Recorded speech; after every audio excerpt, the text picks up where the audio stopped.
Good morning प्यारे बच्चों। देखो, हम 1857 की क्रांति पढ़ रहे थे कक्षा 12 की, और हमने उसके राजनीतिक, धार्मिक और सामाजिक कारण पढ़ लिए थे। आज हम पढ़ेंगे उसके सैनिक कारण, जो सबसे इम्पोर्टेंट कारणों में से एक है और सबसे ज़्यादा इम्पोर्टेंट भी है। सबसे ज़्यादा बार पूछे भी यही गए हैं, चाहे वो कंपटीशन हो चाहे वो आपकी क्लास हो। तो हम पढ़ेंगे आज 1857 की क्रांति के सैनिक कारण। बताइए, बिल्कुल सिंपल है। देखो, लॉर्ड डलहौजी के गवर्नर जनरल रहते 3 सैनिक विद्रोह हो चुके थे। जब लॉर्ड डलहौजी भारत के गवर्नर जनरल थे तो 3 सैनिक विद्रोह हुए थे।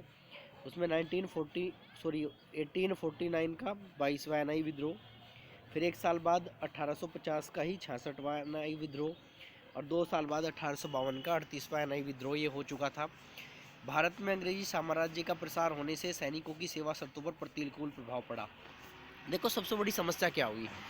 अंग्रेजों के पास एक सीमित संख्या में सैनिक थे, साम्राज्य का विस्तार हो रहा था।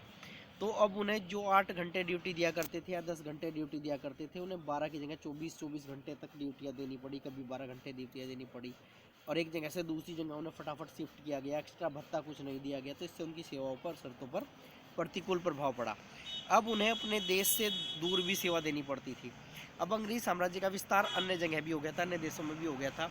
जो अभी तक भारत में ही ड्यूटियाँ दिया करते थे, भारत में ही उनकी ड्यूटी लगा करती थी, उनकी अन्य जगह भी ड्यूटी लगनी शुरू हो गई, और इसके लिए उन्हें अतिरिक्त भत्ता भी नहीं मिलता था। अब आगे उसके बाद क्या है भाई? इसके बाद सैनिक उन दिनों को याद करते थे जब भारतीय राजा उनकी सेवाओं से प्रसन्न होकर उन्हें जागीरें व पुरस्कार देते थे। देखो, जब वे भारत के राजाओं की सेनाओं में काम किया करते थे, वही सैनिक, ज़्यादातर वही सैनिक हायर कर लिए गए थे क्योंकि वह ट्रेंड थे और बाद में अंग्रेज सेना के लिए काम करने लगे थे। तो जब अगर वो अच्छा काम करते थे तो उन्हें राजा जागीरें दे देते थे, हीरे जवाहरात दे देते थे, और लेकिन अंग्रेज उन्हें कुछ नहीं देते थे सैलरी के अलावा। पंजाब, उसके बाद जागीरें, पुरस्कार देते थे। अंग्रेज़ों की स्थिति या अंग्रेजी जो थे वो सिंध व पंजाब में उनकी स्थिति ज़्यादा ख़राब हो गई। सिंध और पंजाब में उनकी स्थिति इसलिए ख़राब हुई क्योंकि वहाँ पर विजय के अधिकार से उन्हें जीता गया था, विजय के अधिकार द्वारा। और वहाँ पर काफ़ी बड़ी क्षेत्र में, जहाँ पंजाब भी काफ़ी बड़ा था और सिंध भी काफ़ी बड़ा था, सैनिक उतने ही थे, काम ज़्यादा बढ़ गया उनका। 1924 में बैरकपुर के सैनिकों ने समुद्र पार कर वर्मा जाने से मना कर दिया। 1924 में एक घटना पहले भी घट चुकी थी। बैरकपुर है, ख्याल लिखा हुआ का लिख देना।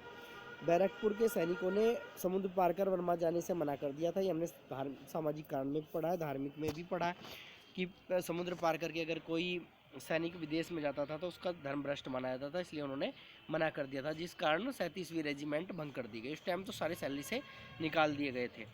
इसके अलावा रेजिमेंटों को अतिरिक्त भत्ता न मिलने के कारण सिंध जाने से मना कर दिया। कुछ लोगों ने जब पंजाब में को विजय के अधिकार द्वारा जीत लिया तो उधर सिंध जाने से उन्होंने मना कर दिया। एक आगे में अतिरिक्त भत्ता मिलेगा तो हम जाएंगे। 1856 में कैनिंग ने सेना भर्ती अधिनियम पारित किया। अब देखो क्या हुआ, जब डलहौजी चला गया तो कैनिंग आया भारत में, लॉर्ड कैनिंग। उसने 1856 में, यानी एक साल पहले, क्रांति से एक साल पहले, उसने एक सेना भर्ती अधिनियम पारित किया, जिसके अनुसार सैनिकों को यह स्वीकार करना होता था कि जहाँ भी सरकार को आवश्यकता होगी वे वहीं कार्य करेंगे।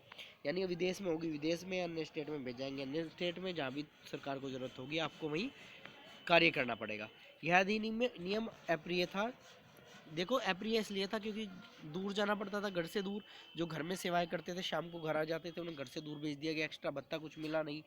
अगर ज़्यादा बोलते थे तो उन्हें सेना से निकाल दिया जाता था। जो सैनिक अफगानिस्तान में सेवा कर वापस आए उन्हें उनकी जाति से बाहर कर दिया गया। देखो, विदेश में चले गए जो, उन्हें कहा कि आपका धर्म भ्रष्ट हो गया और उनकी जाति से बाहर कर दिया गया। इससे भी सैनिकों में विद्रोह होता है। सामाजिक कारण में भी हम पढ़ चुके हैं। 1854 में डाकघर अधिनियम पारित किया गया। देखो, एक और कहानी आई। भारत में डाकघर लाने वाला डलहौजी था, डाक व्यवस्था को लागू करने वाला डलहौजी था। डाक अधिनियम पारित किया गया और डाक अधिनियम में ये कर दिया गया जो सैनिकों को निःशुल्क डाक व्यवस्था थी वो समाप्त कर दी गई। अब तक सैनिक जो थे घर में जो चिट्ठियाँ भेजा करते थे वो फ्री में भेजा करते थे, उन्हें कोई चार्ज नहीं लगता था, लेकिन वो भी ख़त्म कर दिया गया। इसके अलावा भारतीय जो सैनिक थे उनका वेतन ब्रिटिश सैनिकों के मुकाबले काफ़ी कम था। अब देखो कितनी बड़ी समस्या आ गई। समस्या ये आ गई कि ब्रिटिश सैनिकों को उसी कार्य के लिए लगभग 4 से 5 गुना तक वेतन मिलता था और भारतीयों की दुगनी लगाई जाती थी और वेतन बहुत कम मिलता था। इन सभी कारणों से भारतीय सैनिकों को विश्वास हो गया कि यदि वे विरोध करें तो सफलता निश्चित है। अब उन्हें लगने लग गया कि हम तो संख्या में बहुत ज़्यादा हैं, अगर हम विरोध करेंगे तो हमें सफलता मिल ही जाएगी, तो हमें करना चाहिए। अब वे अवसर की प्रतीक्षा में थे ही तभी अंग्रेजी सेना ने एक नई राइफल लॉन्च कर दी, इनफील्ड राइफल, जिसके कारतूसों को लोड करने से पहले मुंह से खोला जाता था। और ऐसी अफवाहें उड़ गई, मैंने पहले उसमें बताया भी था कि कई लोगों ने माना कि ये सत्य भी था, कि इनमें गाय और सूअर की चर्बी लगी हुई है। गाय हिंदुओं के लिए पवित्र थी और सूअर मुसलमानों के लिए अपवित्र था। इससे भी इन्हें चिंगारी का काम किया इस बात ने। अब देखो, उन्होंने लगने लगा कि सफलता निश्चित है। वे अवसर की प्रतीक्षा में थे जो चर्बी वाले कारतूसों ने उन्हें दे दिया। कारतूसों ने कोई नया कारण प्रस्तुत नहीं किया, अपितु ऐसा अवसर प्रदान किया जिससे असंतोष प्रकट हो गया। अब देखो, विद्रोह धार्मिक चीज़ों से भारतीय बहुत पुराने से जुड़े हुए हैं, धार्मिक भावनाओं से बहुत जल्दी आहत हो जाते हैं, और ये धर्म सैनिकों के सामने आड़े आ गया। एक तो विदेशों में नौकरी करके आ रहे हैं या काम करके आ रहे हैं, उन्हें सेना निकाल दिया जा रहा है, और उसके बाद ये सारा कुछ हो जा रहा है, उससे भी असंतोष प्रकट हो गया। 1856 में सरकार ने पुरानी बंदूक के स्थान पर नई इनफील्ड राइफल का प्रयोग करने के लिए निश्चय लिया, ये बता दिया था मैंने अभी आपको, जिसके कारतूस के ऊपरी भाग को मुंह से काटना होता था, लोड करने से पहले से मुंह से काटना पड़ता था। बंगाल सेना में अफवाह फैल गई कि चर्बी वाले कारतूस में गाय व सूअर की चर्बी का इस्तेमाल किया गया है। अधिकारियों ने जांच किए बिना इसका खंडन कर दिया, उन्होंने जांच वाच कुछ नहीं बताया, उन्होंने कहा नहीं ऐसा कुछ नहीं है। तुरंत खंडन करने से सैनिकों को विश्वास हो गया कि चर्बी वाले कारतूसों से उनका धर्म भ्रष्ट हो जाएगा। लगातार एकदम से मना कर दिया सैनिकों जब सेना ने, तो उन्हें लगा कि वास्तव में इसमें चर्बी है और ये इसकी जाँच नहीं करवा रहे हैं और इसका धर्म भ्रष्ट हो जाएगा। और उन्होंने ऐसा कहा, करने का प्रयास किया जा रहा है, धर्म भ्रष्ट करने का प्रयास किया जा रहा है। लोगों ने कहना आरंभ कर दिया कि कंपनी औरंगजेब की भूमिका है में है और सैनिकों को शिवाजी बनना ही होगा। ठीक है, अब लगने लगा कि उन्हें कंपनी जो औरंगजेब वाला कार्य कर रही है, धर्म भ्रष्ट करना चाह रही है, और हमें शिवाजी इसके लिए बनना ही होगा, ये ऐसा उन्हें लगने लगा।